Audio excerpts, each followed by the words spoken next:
Hello everyone and welcome back to Math Bold Master. আৰম্ভ কৰো আমাৰ আজিৰ সেশনটো। তো আজিৰ সেশনটো হ'ব এটা ভিডিও সেশন। তো ভিডিওটোৰ টপিক হৈছে decomposing shapes to find area. Again আমি decomposition কৰি আছো। Decomposition মানে হৈছে ভাঙা। এটা ডাঙৰ শেপ দিয়া থাকিব।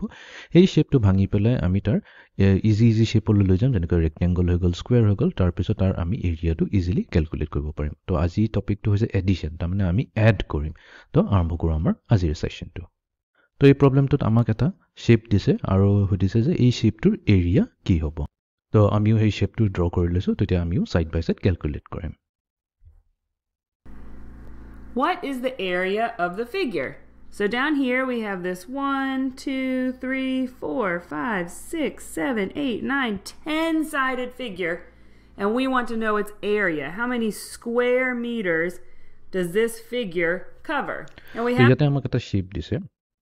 তো শেপটো অলপ এফৰ নিচিনাই দেখা হয় উল্টাকৈ দিয়া আছে। তো ইয়াৰ যদি আমি সাইডছবোৰ চাওঁ কেটা আছে এটা দুটা তিনটা চাৰিটা পাঁচটা ছয়টা সাতটা আঠটা নটা দহটা সাইডছ থাকে এটা শেপ দিছে আৰু আমাক সুধিছে এই শেপটোৰ এৰিয়া কি হয়। তো আমি জানো যেহেতু গোটেইবোৰ সাইডছবোৰ ইউনিট কি হয় এম মানে হৈছে মিটাৰ। তো তাৰ মানে আমাক সুধিছে এই শেপটোৰ স্কয়াৰ মিটাৰছত এৰিয়া কিমান হ'ব, ই কিমান স্পেচ কভাৰ কৰি আছে 10টা সাইডছৰ ভিতৰত। have some measurements. That seems helpful. But what's not too helpful to me is I don't know the special trick to find the area of a 10-sided figure. So I've got to think about what I do know, and what I do know is the way to find area of a rectangle. তো আমাৰটো এনেকা ধৰণৰ কোনো special formula নাই কি 10টা side যদি থাকে সেই 10টা সাইডৰ শেপৰ আমি এৰিয়া কেনেকৈ ওলাম। বাট আমি এটা বস্তু জানো যে আমি ৰেক্টেংগুলাৰ এৰিয়া কেনেকৈ ওলাম সেইটো আমি জানো। So what I can do is I can see if I can find any rectangles in here. Here's one rectangle right there. So I can find the area of that part. Then let's see if I can find any more. Here's another rectangle. So I can find the area of that part. We could call that one a rectangle or a square. And then that leaves us with this last part, which is again a rectangle. তো এতিয়া আমি ইয়াতে কি কৰিম, ইয়াতে decompose কৰিম শেপটো। তো decompose মানে কি কৈছে আমি ভাঙিম। তো প্ৰথমতে যদি চাওঁ আমাৰ ইয়াতে আছে এটা ৰেক্টেংগল, ঠিক আছে। এটা ইয়াতে আছে আমাৰ এটা ৰেক্টেংগল। তো এই ৰেক্টেংগলটোৰ সাইড দি আছে 3 মিটাৰ আৰু লেংথ দি আছে 2 মিটাৰ। ৰাইট 3 মিটাৰ 2 মিটাৰ দি আছে। তো আমি ইজিলি ইয়াৰ এৰিয়াটো ক্যালকুলেট কৰিব পাৰিম। তো এইটোক নাম দি দিওঁ A1, ঠিক আছে। নেক্সট আমি আৰু এটা শেপ চাব পাৰোঁ। এইটো হৈ যাব এটা শেপ। ইয়াতো আমি কি কৰিলো অলপ ডিকম্পোজিশন কৰিছো মানে ভাঙি উলিয়াইছো। তো এই শেপটোৰ ইয়াতে 3 মিটাৰ যদি এইটো 3 মিটাৰ এইটো 3 মিটাৰ অবভিয়াসলি এইখিনি হ'ব 3 মিটাৰ, এইখিনি পোৰশনো হ'ব আমাৰ 3 মিটাৰ। তো আমি কি পাই গৈছো এটা স্কয়াৰ পাই গৈছো। স্কয়াৰৰো আমি এৰিয়া ওলাব পাৰিম। এইটো হৈ গ'ল আমাৰ এইটো। And last but not the least আমাৰ তাত কি বাছি গ'ল, আমাৰ তাত বাছি গ'ল এই সবতকৈ ডাঙৰ বা সবতকৈ দীঘল ৰেক্টেংগলটো ক'ব পাৰিম। তো এইটো হৈ গ'ল আমাৰ সবতকৈ ডাঙৰ ৰেক্টেংগল যাৰ সাইড হৈছে 9 মিটাৰছ আৰু এইখিনি হৈছে আমাৰ 3 মিটাৰছ, ঠিক আছে। আৰু আমাৰ ডাইমেনশন সব ঠিকে আছে বিকজ 3 মিটাৰ আৰু এই 3 মিটাৰ এই স্কয়াৰৰ 3 মিটাৰ আৰু এই দীঘল ৰেক্টেংগলৰ 3 মিটাৰ যদি আমি দুটা সাইড এড কৰি দিওঁ 6 হয় আৰু সেইটো আমাৰ মেটচ হৈ আছে। তো আমাৰ তাত আছে তিনটা ফিগাৰ আৰু এই তিনটা ফিগাৰৰ এৰিয়া আমি ইজিলি ক্যালকুলেট কৰি ল'ব পাৰিম। তো ডাঙৰটোৰ আমি এৰিয়া নাম দি দিছো A3. So what we did is we broke this up or decomposed it into 3 rectangles. And now if I find out how much space this purple one covers, the blue one, and the green one, if I combine those, that would tell me the area of the entire figure, how much space the entire figure covers. So let's start with this one right here. This one is 3 meters long. So we can kind of divide that by 3 meters into 3 equal meters. And then we got a width of 2 meters down here, so we can split that in half. So if we draw those lines out, we can see this top row is going to cover 1 square meter, 2 square meters, 3 square meters. And then there's 2 rows of that. So there's 2 rows of 3 square meters, or a total of 6 square meters. This rectangle covers 6 square meters. তো আমি কি কৰিব পাৰো, আমি প্ৰথমতে A1 টো উলিয়াই লম। A1 হৈছে আমাৰ যোনটো ৰেক্টেংগল 1 তাৰ এৰিয়াটো ওলাম, ঠিক আছে। তো আমি একদম প্ৰথমতে শিকিছিলো যে আমি কি কৰিব পাৰো, এই ৰেক্টেংগলটোক আমি দুটা এনেকৈ গ্ৰুপ বনাই দিলোঁ এইটো ওপৰৰ গ্ৰুপ হৈ গ'ল আৰু এইটো তলৰ গ্ৰুপ হৈ গ'ল দুটা ইকুৱেল গ্ৰুপ হৈ গ'ল ঠিক আছে তো ওপৰৰ গ্ৰুপত যিহেতু 3 মিটাৰ লিখা আছে তো আমি কেনেকৈ গম পালোঁ যে দুটা গ্ৰুপে কৰিব লাগে বিকজ ইয়াতে ছাইড লেংথে দিয়া আছে 2 মিটাৰ এই 2 মিনিংটো কি হৈছে 2টো আমি 2+1+1 লিখিব পাৰোঁ তাৰমানে সেই 2ৰ মিনিংটো হৈছে এটা গ্ৰুপ ওপৰত আছে আৰু তলৰ এটা গ্ৰুপ তলত আছে সেইকাৰণে দুটা গ্ৰুপ আছে 3 মিটাৰ্ছ কি কৈছে 3 মিটাৰ্ছে কৈছে ইয়াতে আমাৰ কেইটা ৰেক্টেংগল থাকিব ৰাইট ইয়াতে কেইটা স্কুৱেৰ থাকিব ইউনিট স্কুৱেৰ ইয়াতে unit square 1 unit square 2 unit square 3 ঠিক তেনেকৈ তলৰ গ্ৰুপত যদি আহিছোঁ তাতো ইকুৱেল নাম্বাৰ অফ স্কুৱেৰছে থাকিব 1 2 3 তিনিটা ইউনিট স্কুৱেৰছ তো আমি যদি গোটেইখিনি কেলকুলেট কৰোঁ 1 2 3 4 5 6 ৰাইট টোটেল আমাৰ কেইটা আছে 6টা ইউনিট স্কুৱেৰ আছে তাৰমানে ইয়াৰ এৰিয়া হৈ যাব লাগে 6 মিটাৰ স্কুৱেৰ বা 6 স্কুৱেৰ মিটাৰ বাট আমি তাকে স্মাৰ্টলি কেনেকৈ কৰোঁ আমি স্মাৰ্টলি কৰিছোঁ যে আমাৰ তাত দুটা গ্ৰুপ আছে ওপৰৰ গ্ৰুপ আৰু তলৰ গ্ৰুপ আৰু সেই গ্ৰুপটোক আমি মাল্টিপ্লাই কৰি দিম ইচ গ্ৰুপত আমাৰ কেইটা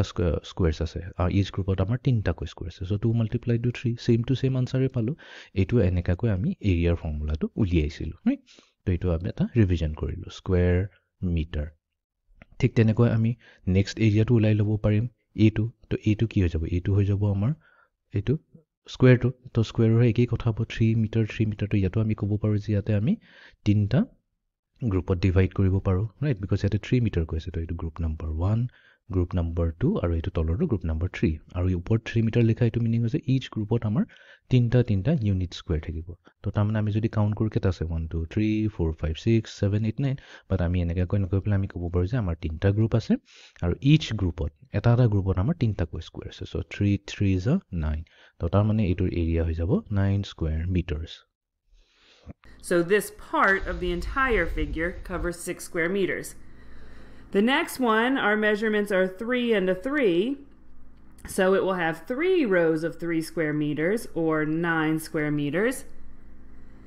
And then finally, this purple one has 3 meters and 9. So we could say it will have 3 rows of 9, or 9 rows of 3 square meters, which is 27 square meters. And finally, আমাৰ যোনটো সবতকৈ ডাঙৰ ৰেক্টেংগলটো হৈ গৈছে তাৰো এৰিয়া আমি কেলকুলেট কৰি ল'ব পাৰোঁ এতিয়া আমি আৰু ইয়াতে গ্ৰুপিং কৰি থাকিব নালাগে আমি ডাইৰেক্টলি মাল্টিপ্লাই কৰি ক'ব পাৰোঁ তো আমি ক'ব পাৰোঁ বোলে আমি 9টা গ্ৰুপ বনাইছোঁ আৰু 9টা গ্ৰুপত আমাৰ তিনিটাকৈ ৰেক্টেংগল আছে চ' 9 3 is 27 তো এইটোৱে দিব আমাক ইয়াৰ area square metre and finally আমি কি কৰিব লাগে আমাকতো গোটেই শ্বেপটোৰহে উলিয়াব দিছে গোটেই শ্বেপটো যদি আমি উলিয়াব জানো আমি এই তিনিটাক আমি এড কৰি দিম এড কৰি দিলে আমাৰ যোনটো ফাইনেল আনচাৰ আহি যাব সেইটোৱে হৈ যাব আমাৰ এৰিয়া তো আমি ইয়াতে ক'ম যে আমাৰ যোনটো ফাইনেল এৰিয়া এই হ'ব চ' ফাইনেল এৰিয়া এই ওলাবৰ কাৰণে আমি কি ক'ম প্ৰথমতে আমি এৰিয়া A1 ল'ম ঠিক আছে তাৰপিছত তাক এড কৰি দিম আমাৰ যোনটো ৰেড কালাৰৰ স্কুৱেৰটো আহিছিলে এইটো তাৰপিছত এইটোকো আমি এড কৰি দিম লাষ্টৰ আমাৰ যোনটো সবতকৈ ডাঙৰ ৰেক্টেংগল যোনটো হৈছে আমাৰ গ্ৰীণ কালাৰৰ rectangle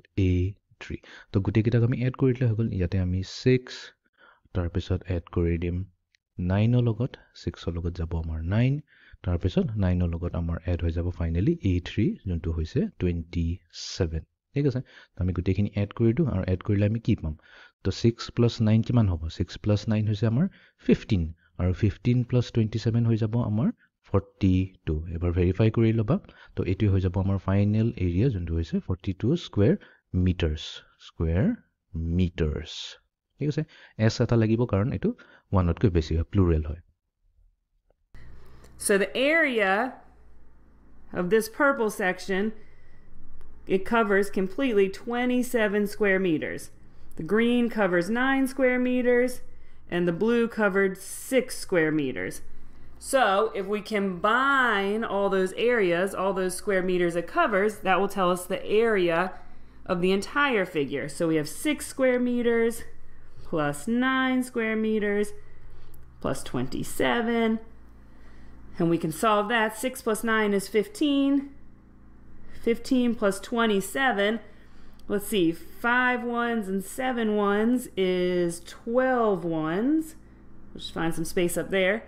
And 1 10 and 2 10s, or a 10 and a 20, is 30. And 30 + 12 is 42. So the area of the entire figure is 42 square meters. I hope এইখিনি ক্লিয়াৰ হৈ গ'ল তো আমিও পাইছোঁ ফাইনেলি 42 স্কুৱেৰ মিটাৰ চ' এটা যদি আমাক এটা ডাঙৰ এৰিয়া এটা দিয়া থাকে এইটো পিকচাৰটো আকৌ এবাৰ আমি চাওঁ ভালকৈ প্ৰথমৰ পৰা ক্লিয়াৰলি তো এটা বহুত ডাঙৰ শ্বেপ এটা দি আছিলে তো যোনটো শ্বেপটোৰ এৰিয়া আমি ডাইৰেক্টলি কেলকুলেট কৰিব নোৱাৰোঁ অলপ ডিফিকাল্ট হয় কাৰণ আমাৰ কোনো ফৰ্মুলা নাই তো আমি সেইকাৰণে কি কৰিলোঁ এই গোটেই শ্বেপটোক আমি 3টা পাৰ্টত ডিভাইড কৰিলোঁ ইয়াতে হৈ গ'ল আমাৰ এটা ৰেক্টেংগল এইটো এটা ৰেক্টেংগল হৈ গ'ল তাৰপিছত ইয়াতে এটা হৈ গ'ল আমাৰ স্কুৱেৰ তাৰপিছত আৰু এটা হৈ গ'ল আমাৰ এই গোটেই ডাঙৰ ৰেক্টেংগল গোটেইকেইটাকে যদি আমি ফাইনেলি এড কৰি দিওঁ তেনেহ'লে আমি কি যাম এই গোটেই শ্বেপটোৰ আমি এৰিয়া পাই যাওঁ যোনটো হৈছে আমাৰ 42 স্কুৱেৰ মিটাৰ্ছ তো এইটো আছিল আমাৰ আজিৰ ছেশ্যনটো আই হোপ ক্লিয়াৰ হৈ গ'ল বস্তুবোৰ চ' আজিৰ ছেশ্যনটো আমি এইখিনিতে সমাপ্ত কৰিলোঁ see you in the next session thank U